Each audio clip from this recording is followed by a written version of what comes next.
मंडळी, तुमची मुलं अगदी नर्सरीत जाणारी असू द्यात, शाळेत जाणारी असू द्यात किंवा कॉलेजला जाणारी, मुलगा असू द्या किंवा मुलगी, पण एक अगदी छोटीशी सवय त्यांचं आयुष्य बदलू शकते. कोणती आहे ती सवय? चला जाणून घेऊया. मंडळी, मुलांना जी सवय लावायची, ज्याबद्दल आपण या व्हिडिओमध्ये चर्चा करणार आहोत ना, त्यामुळे काय होणार आहे माहिती आहे? मुलांमध्ये आत्मविश्वास निर्माण होणार आहे, मुलं धीट होणार आहेत, मुलांमधला भित्रेपणा निघून जाणार आहे.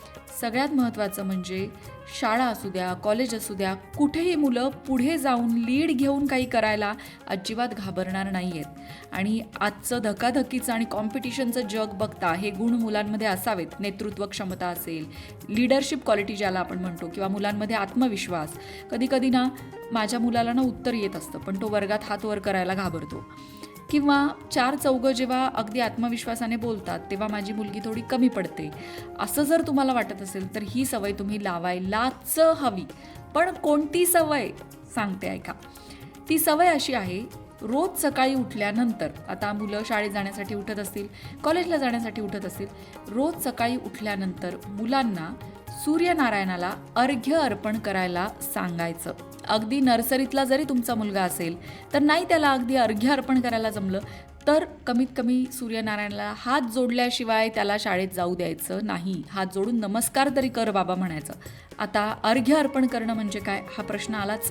अर्घ्य अर्पण करणं म्हणजे एक तांब्याचा कलश घ्यायचा, त्यामध्ये कुंकू टाकायचं, अक्षदा टाकायच्या, ते पाणी सूर्यनारायणाला अर्पण करायचं बरोबर सकाळी आंघोळ केल्यानंतर, आणि सूर्यनारायणाला नमस्कार करायचा. किती साधं सोपं काम आहे. आता तुमच्या मनात आलं असेल की ह्या छोट्याशा कामाने मुलांमध्ये काय बदल होणार आहे, तर ज्योतिषशास्त्रानुसार सूर्य हा आत्म्याचा कारक आहे. सूर्य हा आत्मविश्वासाचा कारक आहे. सूर्य पद प्रतिष्ठेचा कारक आहे. सरकारी नोकरी जर तुम्हाला हवी असेल ना तर तुमचा सूर्य बलवान असावा लागतो. सूर्याची कृपा नसेल तर तुम्हाला सरकारी नोकरीही मिळत नाही. तुमचा आत्मविश्वास कमी असतो, सतत तुमच्या मनात उदासी असते, कुठलीही नवीन गोष्ट करायला तुम्ही उत्सुक नसता. हे सगळं सूर्यनारायणाच्या कृपेचा अभाव असेल तर होतं. अगदी लॉजिकली विचार केला तर सूर्य रोज उगवतो म्हणून तर ही सृष्टी चालते. जेव्हा पावसाळ्याचे दिवस असतात, सलग 4-5 दिवस ढग ढग ढग, पाऊस पाऊस पाऊस, आपल्याला 4थ्या-5व्या दिवशी उदास वाटायला सुरुवात होती, कारण सूर्यनारायणाचं दर्शनच नाही.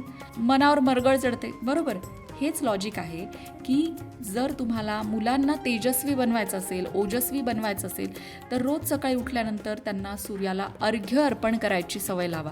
मुलं, मी मगाशी म्हटलं तसं अगदी प्ले ग्रुप किंवा नर्सरीची असतील तर ते नाही ऐकणार तुमचं अर्घ्य अर्पण करण्याबद्दल.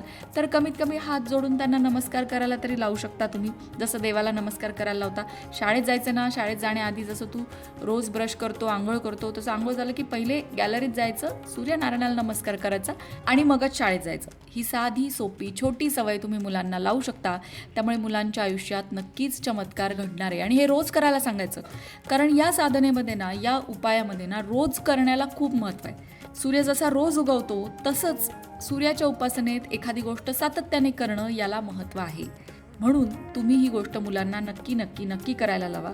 रवी, सूर्य चांगले राजकारणी सुद्धा बनवत असतो. म्हणूनच ज्योतिषशास्त्रामध्ये सांगितलेलं आहे की जर तुम्हाला सरकारी क्षेत्राशी कुठलंही संबंधित काम करायचं असेल, किंवा जे कुठलं काम तुम्ही करताय त्याच्या उच्च पदावर तुम्हाला पोचायचं असेल, तर तुम्हाला सूर्यनारायणाची कृपा हवी म्हणजे हवीच. आता हा उपाय करताना ना मुलांना थोडं सूर्यनारायणाचं महत्त्व समजावून सांगा. जसं तुम्ही देवाचं महत्त्व, देवाच्या गोष्टी त्यांना सांगता, तसंच सूर्यनारायणाचं महत्त्व सुद्धा सांगा की सूर्यामुळे ही सृष्टी चालते, सूर्यामुळे आपलं अस्तित्व असतं, आणि म्हणून तो नमस्कार, ती कृतज्ञता आपल्याला व्यक्त करायची आहे. अगदी छोटी मुलं असतील, नर्सरी प्ले ग्रुपची, 1ली-2रीची, तर त्यांना सांगा सूर्याला रोज आपल्याला थँक्यू म्हणायचं आहे. सूर्य बाप्पाला थँक्यू म्हणण्यासाठी आपल्याला त्याला नमस्कार करायचा आहे.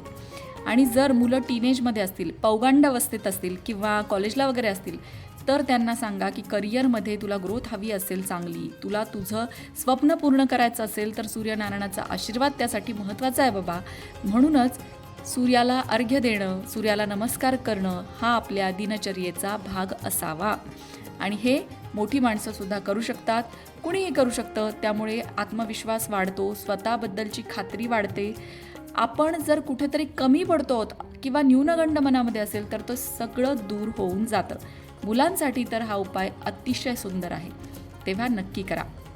अशाच प्रकारच्या माहितीपूर्ण व्हिडिओंसाठी लोकमत भक्ती चॅनलला सबस्क्राईब करा आणि बेल आयकॉनवर सुद्धा क्लिक करा, म्हणजे आमच्या नवनवीन व्हिडिओचं नोटिफिकेशन तुम्हाला मिळत राहील. तसंच योग्य आध्यात्मिक मार्गदर्शनासाठी लोकमत भक्तीच्या फेसबुक पेजला फॉलो करायला विसरू नका.